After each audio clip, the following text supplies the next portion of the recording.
Good morning, you beautiful people. I quickly wanted to give you a tour of Cornell Scrapyard, or recycling center as we came to call our scrapyards. He removed quite a lot of things already, and he said basically whatever is left here I can keep. Now it's always nicer to walk through somebody else's scrapyard.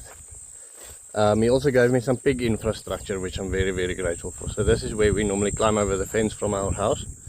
And then this is as you enter the scrapyard. There's a broken gate, some firefighters. I think Bessie will like this. Bessie likes to make things nice from old broken things, old rusted drums, some rusted buckets. I think those things we'll just take to the real scrapyard. Not sure where or how we'll use these things. Useful things I think is there's some wire, which is great. There's some roof tiles, some pallet wood you can maybe put into the treehouse. I think that could be quite nice. The zinc they are going to give to the workers as a gift. These things we can use. I think maybe I can do the bathroom at the campsite with these things because they're removable. It's an old cooler room, isolated panel, so we can maybe build something nice with that. I think that's quite something cool. Those bricks over there I once gave to him to finish there, and then he made another plan, so we can take those bricks back. There's a rope thingy that we can use. Those bamboo thingies, I'll explain that to you now. There's some more pallet wood here that wasn't eaten by the termites yet, which is grand. Now I've walked myself into a spider web. Yeah. What you're hearing there in the back is the guy starting to catch the pigs to move them over. I'll go and show you the pig infrastructure now as well. Okay, let's walk around. Old dog house that we can put tiles on if we want. Like a nice house for the dogs outside. This braai is going to smoker, like you guys call it, is going to take with him. There's some more pallets that we can maybe harvest and use. Some more bricks that we can harvest and use. So this is quite a great find for me in any case. There's a rolled up fence. And then probably some of the more useful things are these chicken and bunny cages. We have to, I'm not a guy to keep a chicken in a cage like this, but sometimes with a mum bunny and a dad bunny, you want to keep them in cages like this. So this is quite a very strong, you can see, bunny cages with roofs on top, easy access. Cornell made it really nice. There's some place for feeders in front. So all of that, and all of these waterers and feeders. And this old generator, apparently the machine works still fine, it's just the coil that's burned out. Then a thing that takes feathers off chickens. The machine needs a capacitor. There's a capacitor that's burned out, so I need to do that. Another trimmer, and there's a problem in the pipe that we have to fix, but we can use that.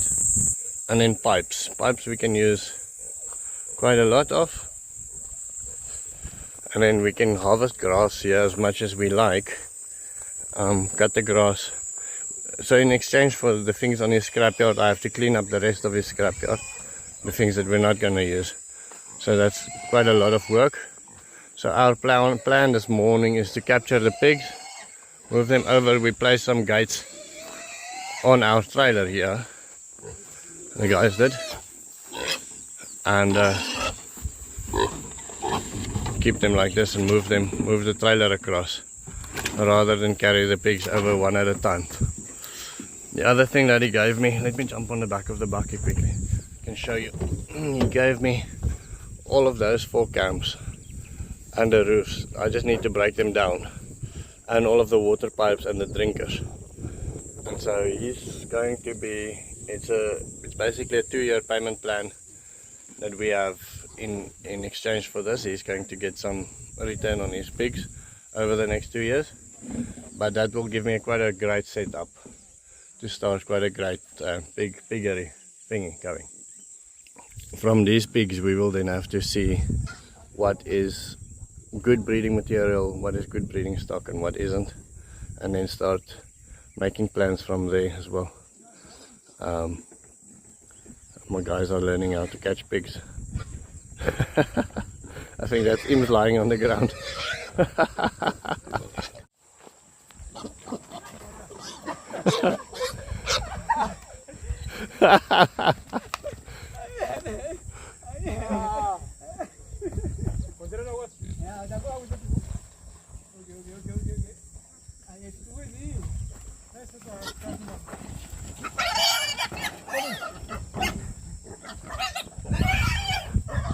So the day has finally arrived.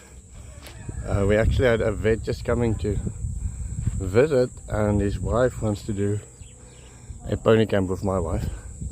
So I asked him what he will charge to do a quick pregnancy test. What do you see? Pregnant. Oh, lady, we're gonna be a mama. How long do you think? Another 3 months. Okay. Nice. Okay, Eames, you can take her. There's a bun in the oven. You can take her back. Fantastic.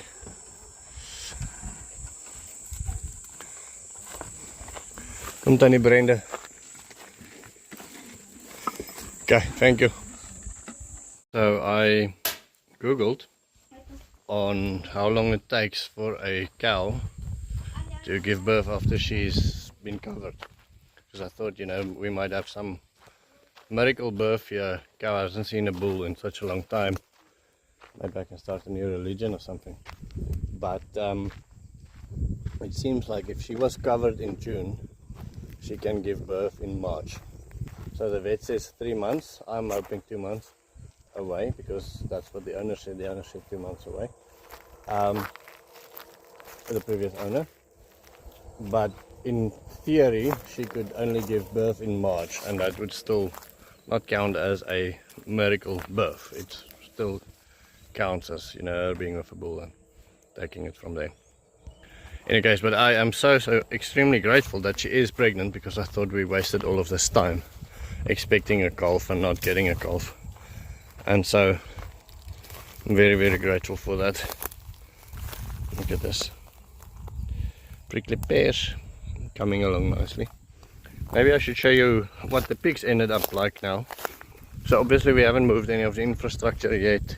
We need to move roofs, and we need to do loads of things like that tomorrow still. This is still a very basic idea of what's happening.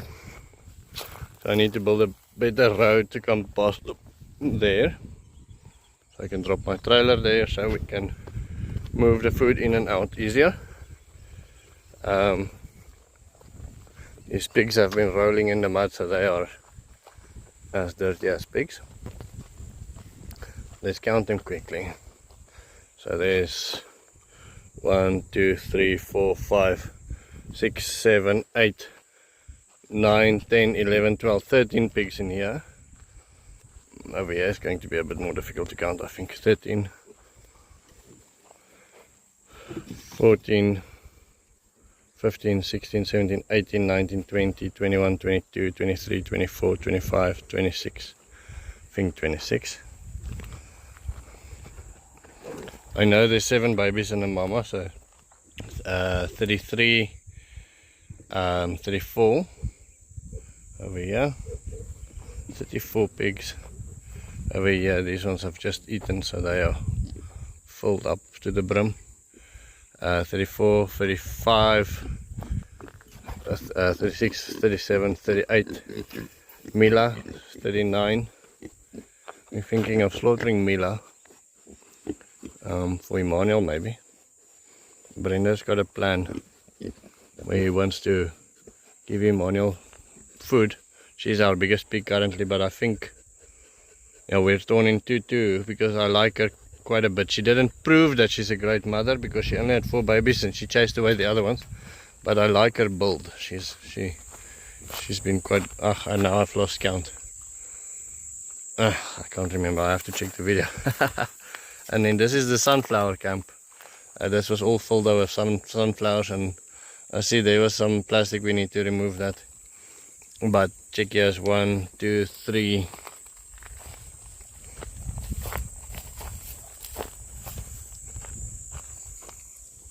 4, 5, 6, 7, 8, 9, 10 pigs in here. They are all enjoying the shade. So the places that still needs to have roofs put on is this one, that one, and that one. So 3 areas. And then we need to start breaking down those other camps and moving them over here, so we have better infrastructure and we can move the pigs around a little bit more, separate them a little bit more into so each one has got a bit of a bigger space to roam as well. There's some horse lessons going on there. And I think that's going to be the end of my story. Somebody said to me, I spoke to them about my drone. They said if I reset all the software completely, wipe the whole thing clean, reinstall the software, I might be able to solve the gimbal issue. Because the people that checked it can't find the dust, can't find anything wrong with the gimbal. So I think it might be a software issue. I hope so. Hope we can have some drone footage again very soon. Lekker, that's going to be the end of my story. I will see you tomorrow.